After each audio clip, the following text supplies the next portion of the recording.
for again and again and again. And they're not going away, so I'm going to test you on them next week. Things like medial, right? So is my ulna medial or lateral to my radius? Medial. Medial, right? So think medial, think midline, right? Is my head superior or inferior to my belly button? Superior, right? So we know these words. What is ventral? What does that word mean? Ventral. It can also, it's also, front, right? What other word can you use for front? Fancy word. Inferior. Anterior. So remember, ventral and anterior are the same thing. Because when we vent, think like we're breathing with our ribs, it's anterior. Versus dorsal. Where's dorsal? Yeah, think like dorsal fin on a dolphin. So, what is the same as dorsal? What's another word? Posterior. Posterior. Very good. And remember what always trips us up on tests, but if a patient has their hands crossed, is the elbow medial, or that doesn't make sense, is the ulna medial or lateral to the radius if their arms are crossed? Still medial. It's still the same. Very good, right? So no matter what happens, what are we in? Anatomical position. And what does that word mean, anatomical position? Facing forward, arms out. Very good. Facing forward, arms out, and palms out, right? Very good. All right. I think that's all I wanted to say about that. Let me make sure I hit all the points that I wanted to. Is that the test? No. You're lying. So next we have the quadrants, right? So what is the function of quadrants? Why do we care? So you can communicate to where Right. things are at. Because if a patient comes in and says, my belly hurts, does that narrow it down in any way? No, but what does narrow it down is something like, let's say, right lower quadrant. Patient has pain in their right lower quadrant. So now I've narrowed it down to organs. Anyone know what organ is in there that's really common for extreme pain in this region? Isn't it the small intestine? Is it the appendix? Quite appendix. So a lot of times an appendicitis, they'll have extreme right lower quadrant pain, fever. So it's good to know how to communicate with each other. And it's also good because now we can narrow down what's in that region versus my belly hurts. That could be any organ anywhere, right? Very good. So definitely know your quadrants. And a lot of times too, you'll see them abbreviated because in charts, we love to abbreviate. So what would LLQ be? Lower left quadrant. Very good. So also be familiar with the lower left quadrant. So what are macronutrients? The nutrients we need to function. Like what? Protein, carbs. And let me know if I'm going too fast, guys. I know you guys are writing. Protein, Proteins, carbs, fats. fats. And fats. Right? Do we get our nutrients from anything else? Do we get it from the sun? I think so, because I love the sun. You get vitamins from it. Yeah. We get vitamin D, but you know what I mean? Like, you don't get fuel from anywhere else, right? Proteins, carbs, and fats. Very good. So, what is this a picture of? Protein? Picture of what? An amino acid. Very good. Amino acid, right? So this is a picture of a amino acid. And what is the R group? What does that mean? Do you guys remember?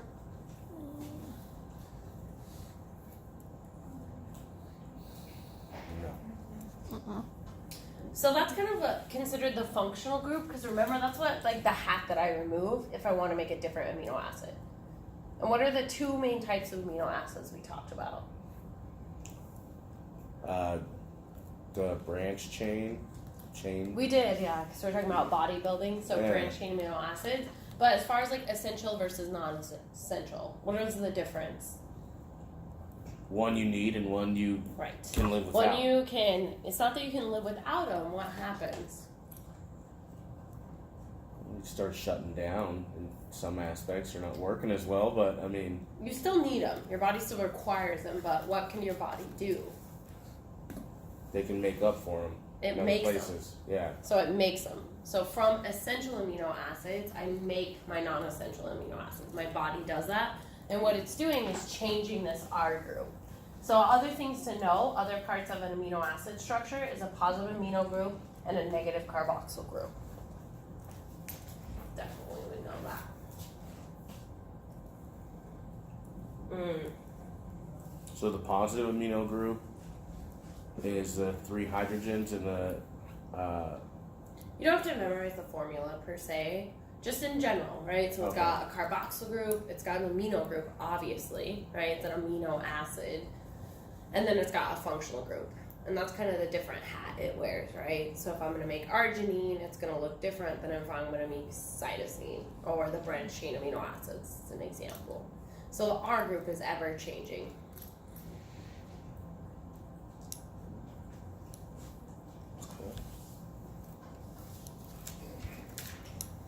So, what are proteins? What are they made of?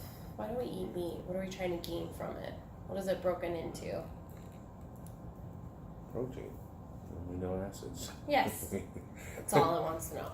Okay. So know that. Remember that protein, the building block of protein is amino acids, right? That's why we have to have them.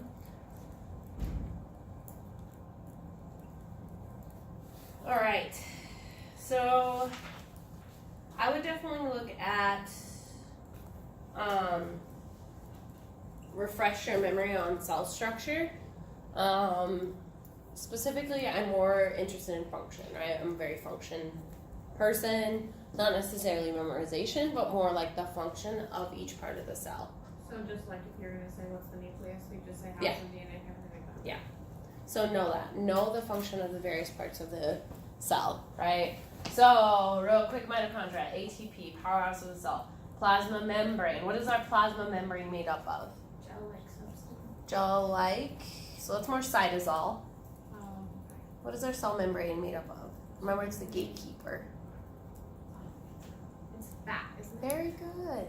Phospholipid bilayer, so fat. Very good. Centrosome, I'm not gonna go into this genetics. Golgi apparatus, what's its function? It eats. It Processes it protein. processes. Processes protein. Nucleus, what's its function? Contain DNA. Very good. Main function, right, is DNA. And then anytime I see azomes, like lysosomes, remember they eat stuff? Very Now you good, can say yeah. eat stuff. So lysosomes eat stuff. And ribosomes are really important for protein. And remember smooth ER? What is that? Versus rough ER. What does the R in rough stand for? Ribosomes. One has ribosomes and one doesn't, right? Very good. So we talked about this in class when we went over to macronutrients. How could a no-fat diet affect your hormones? Your body could stop producing certain hormones or lower levels. So specifically it has to do with our sex hormones. What is our sex hormones made out of? Do you guys remember that PowerPoint? Made out of, isn't it made out of, no, not proteins. Well, is it fats? Yeah. So the building block of our sex hormones is actually cholesterol. And where do we get cholesterol from?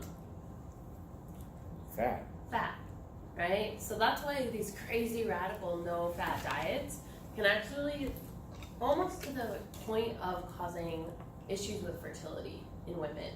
Right? If they're not eating fat, what are they not getting? Their sex hormones, right? If you don't have changes in estrogen and progesterone, can you get pregnant? Not as easily, right? So definitely know that. Know that kind of that building block of our sex hormones is actually cholesterol.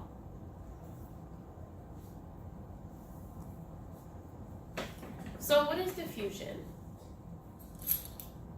First of all, is it active or passive transport? Passive. Passive, right? And what does that mean, passive? Kind of does it on its own. It wants. Without it wants what? to do it. Energy. No energy. Energy, right? No Aphrodite. It's your energy earlier. Just thought it sounded cool. Right? So no ATP required. So what is diffusion? What is the gradient for that? They want to equal out. So it goes Always, right? So the goal is always equilibrium. It goes from Say that part. equilibrium, Now it goes from, high to low, right? yes. Yeah. Right? So I would remember that, right? So for diffusion is from high concentration to low concentration. So why do we use a skunk? Remember the diffusion. Because when they first spray, it's strong and then it just diffuses out. Very good. So what is required if you go against this gradient? Energy. Energy. Very good. Do you want me to read that for you? No, I'm good, man. Okay. So what is it? So what is against a gradient? What would that look like? Low to high. Low to high. Very good. So definitely know that. If you're going to go against a gradient, I describe it as swimming upstream, you're going to need energy, It's right? the train. It's a train. Or what was that? What's the other examples? That's just the one we use. Mm-hmm. Yeah. No, and I dig it. It's almost as good as skunks. Almost. So, what are some examples you remember about active transport? I don't believe you guys have any questions about Swim that. up. You could consider swimming upstream to remember it. Yeah. Swimming upstream, but remember like specific examples, which you don't have to know for your test. But I just want to make sure you guys remember it. It's not on your test, doesn't mean it's not relevant. Specific Pac-Man. What's that? White blood cells do it. Pac-Man. They eat. What's that called? When it engulfs a cell. Say it loud. Ace? Proud. I'm pretty sure. Yeah. Is it phagocytosis? Yes. Very good. So phagocytosis, right? So that's what essentially engulfs, and that's active transport. It's going to require energy. The other thing, again, this isn't on your guys' test, but I just want to make sure, again, it's not on your test, so it's not relevant. You guys are still writing down, makes me happy. So ATP, another one would be pump, right? What was the example of pump we used? Kimmy loves potatoes, but she doesn't like sodium. Remember that one? Yeah. What pump is Look at my that? other notes. Sodium, potassium. Very good. Sodium potassium pump. Very, very good. All right. So you don't have to know every step of these, but you do have to know these, right? So remember way back when we were young, we talked about how ATP is made. What are the 3 processes it goes through to make ATP? And I would know the order. So first we start with glucose, and then what's next?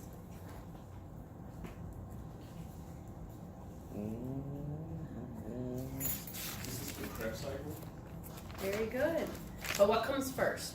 So glucose to what?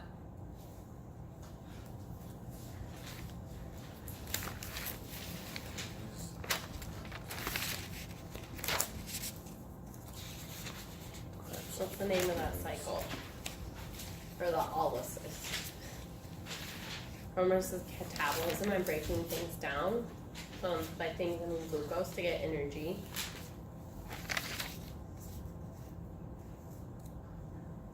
Pyruvic acid is it next? Is that it? So not necessarily what's the next thing that we get from it. What's the name of that?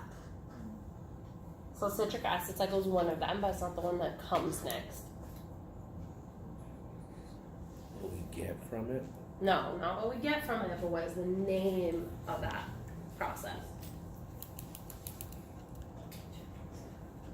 Angel, tell you the answer. Is it glycolysis? Thank you. Glycolysis. And then what? Very good. Citric acid cycle. And then what? Electron transport. Very good. Any questions about that, guys? Glucose, glycolysis, citric acid. Mm-hmm. What was the last one? What was the last one, guys? The electron transport. Very good. So now we can go back to that. So what does glycolysis produce that we want? Remember about when we talk about these, remember starting point and ending point. Right? Like how does it start and how do we get what we want out of it? What is it we want out of that step? So glycolysis, what does that make? You can say it. Someone said it earlier. It starts with a P. Pyruvic acid. Pyruvic acid. Good memory. Very good. And what do we gain from the citric acid cycle? Do you guys remember? It's actually on this slide, by the way.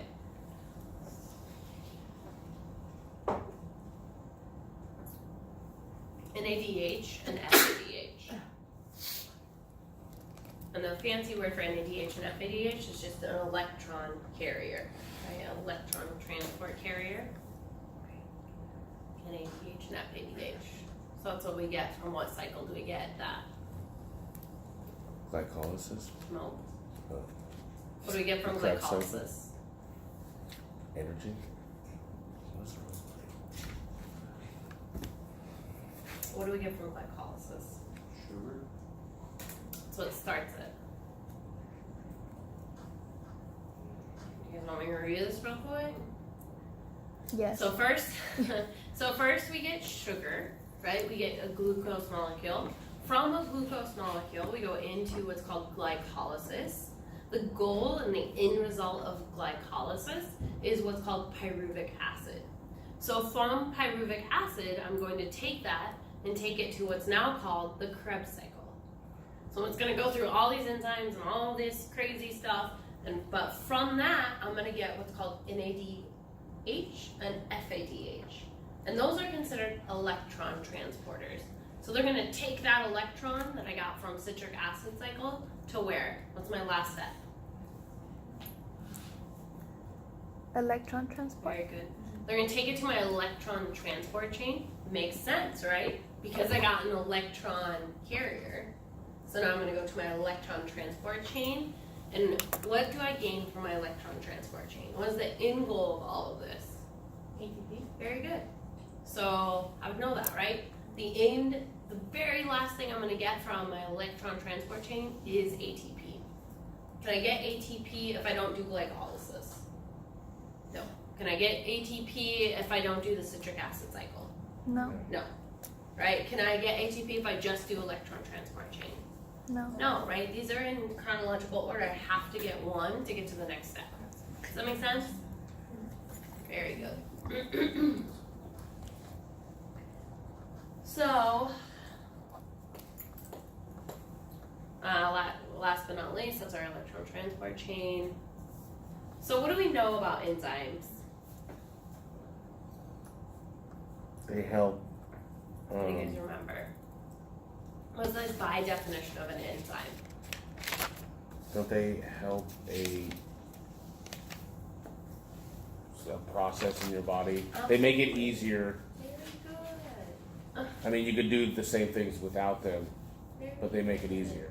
So that's Less exactly what I energy. was going to say, right? I can still have a reaction without them because remember, by definition, enzymes just lower the activation energy. Needed for a reaction. Very good. Needed for a reaction.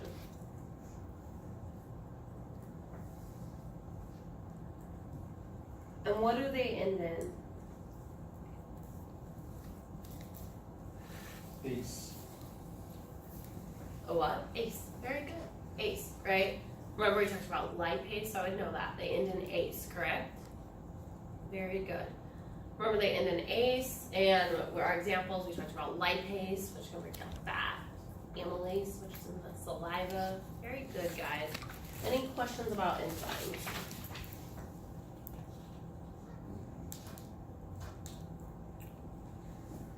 Fun stuff, okay.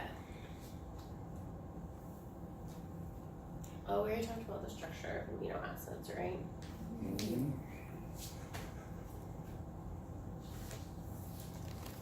Okay. Very good. Nice. Okay. So, what do we talk about? We talked about lipase, right? We talked about lipase. We talked about amylase. We talked about fat. Amylase, which is in the saliva. Very good. Okay. watch a video on mitosis. So there's a few questions on mitosis. So that video that I post on the PowerPoint, highly recommend.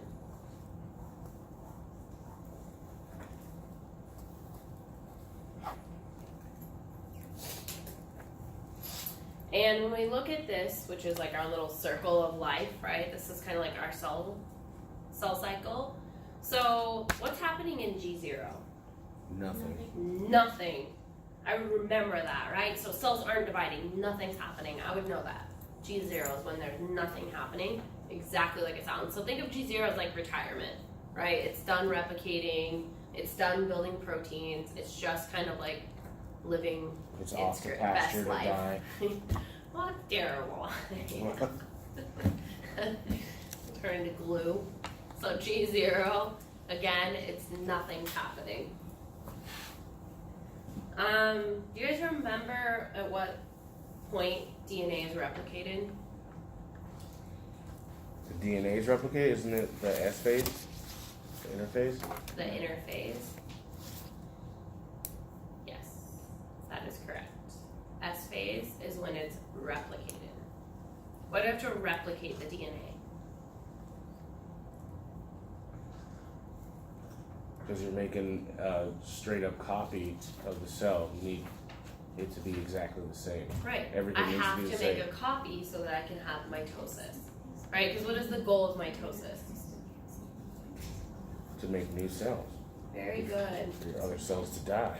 Right. So if I'm making a fat cell, I'm going to make another fat cell. So it's basically to make a new cell. I don't know. Let me see if that's on there. Okay. No, it is not. Okay. Very good. Oh, that's a fun one. What do you guys remember about transcription and translation?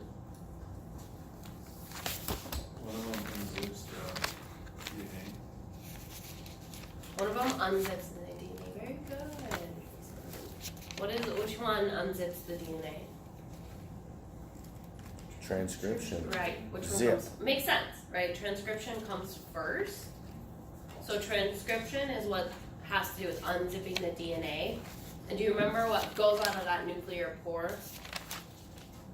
I actually don't have the answers in front of me, but I feel pretty confident. Are you testing yourself now? A little bit. What was the question? What comes out of transcription? Yeah, what comes out of that nuclear pore? You guys remember? Messenger RNA. So I would know that. So out of transcription, I get messenger RNA. And where does this occur, transcription? What are we dealing with? DNA. Very good. So where is it occurring? Nucleus. Very good, I would know that. So transcription occurs in the nucleus. Where does translation occur?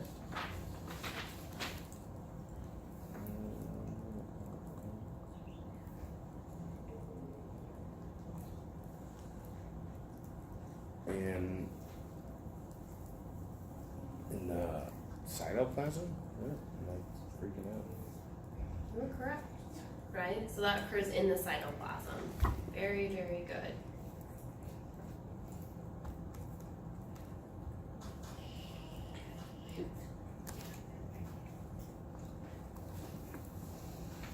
How many questions is this? 45? Let's see. 80. Really? But I'll probably knock that down to 40, to be honest. Probably about 40. Introns versus extrons. I'm gonna take that question out. Okay. I'm glad you brought that up. Me too. I'm likely going to take out everything on mitosis as well. So make sure you know the phases, like here, like S phase is the splitting of the chromosome, and G0, what's that? Well, nothing. Nothing. So don't worry about Retirement. mitosis, guys. I'm going to take out everything about mitosis. But one thing I will leave in is, what is meiosis? It's when It's for sex cells, yeah. Sex cells. Very Making a good. baby. Right. So what is the goal of meiosis? Reproduction. Right. So and remember the goal is chromosomes. Think chromosomes. What is the goal of the chromosomes for meiosis? To get 20 from mom. Very good. Very good. So I would know that. The goal of meiosis is to break the chromosomes in half. And do you guys remember what that's called? When I have half the amount of chromosomes? Haploid or diploid? Very good. So know that too. Haploid, right? Haploid is half the number of chromosomes. Very good.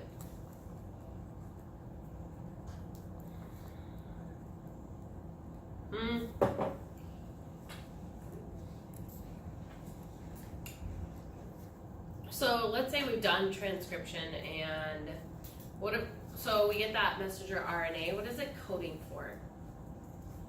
Why do we just go through all that? Why do we just go through transcription and translation? What is it coding for? Carbs? No. Fat? Protein. Very good. So I'd know that. It's coding for protein, right? We do all that transcription and translation so we can get protein or amino acids. Protein / amino acids. DNA and RNA pairing. So this is a fun one. So know a way to cross these out, so I remember to cross them out.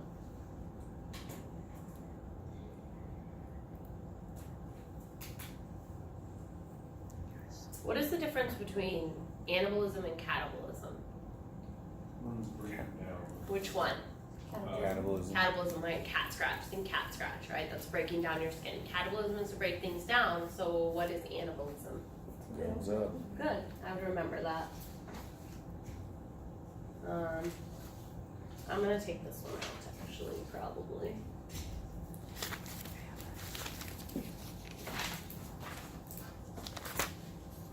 Let me make sure I take it out right now. Or I'm gonna forget.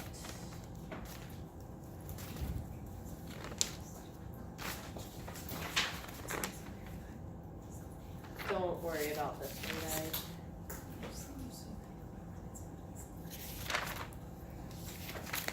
Alright. I took that one out as well. We already talked about this, right? Sperm replicate. How does sperm replicate? Mitosis or meiosis? Meiosis. Meiosis. Catabolism versus the anabolism. We already talked about that. Breakdown, build up. Very good. So now we're going to kind of go more into tissues at this point. So cardiac tissues, is that voluntary or involuntary? Involuntary. Involuntary, right? The other thing to know is that it's, if I were to look at it under a microscope, it has intercalculated discs.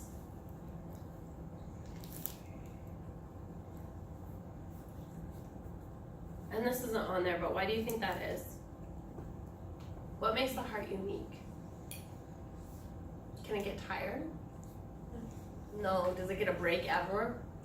No, right? So it's rhythmic and it never gets tired. So these intercalculated discs help it stay beating. Now skeletal muscles, if I were to look at those under a microscope, and this we talked about on Monday, is it has several nucleus. Lots of nucleus in skeletal muscle.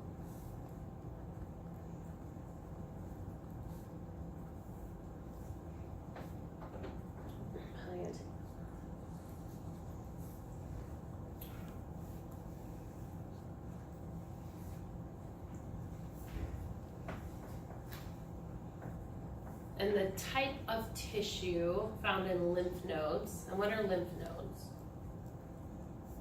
It's not on there, but you guys should have that. We haven't done the lymph system yet, but I think most of you have had swollen lymph nodes, right? What are they? Glands. So it's a type of immune tissue, right? So it's a lymph gland, very good. And so why do we get swollen lymph nodes? When does that happen? Our body's fighting infection. Very good. So we can tell a lot if someone's lymphs are swollen, right? We probably know they have an infection. So lymph nodes have what's called reticular tissue. I would know that. What about the bladder? What type of tissue does the bladder have? We just- Epithelial. Epithelial, but what type of epithelial tissue? You got me there.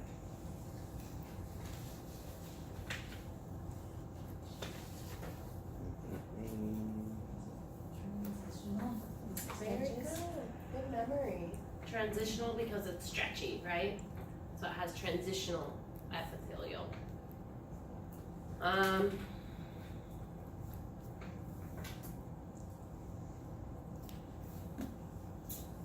Let's see.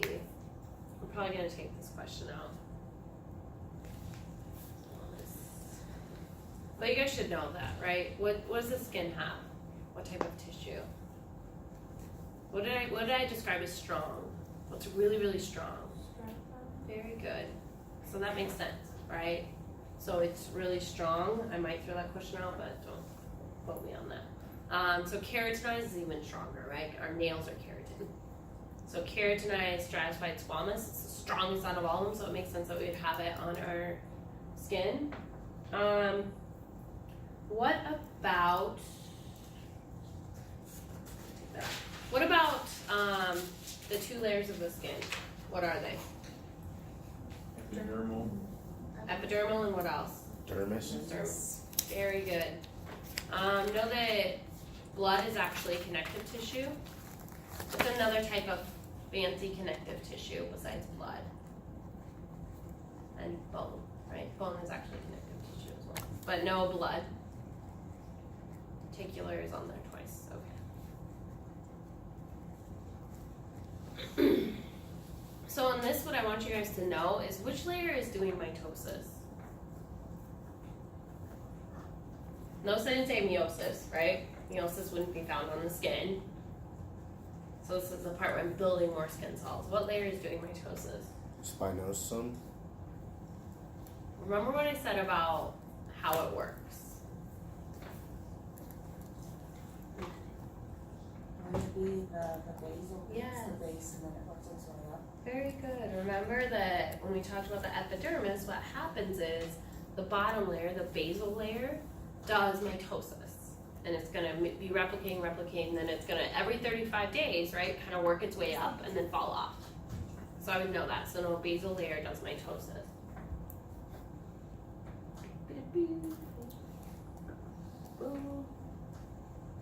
Alright. You guys can go ahead and take a break and we'll finish up the rest, okay?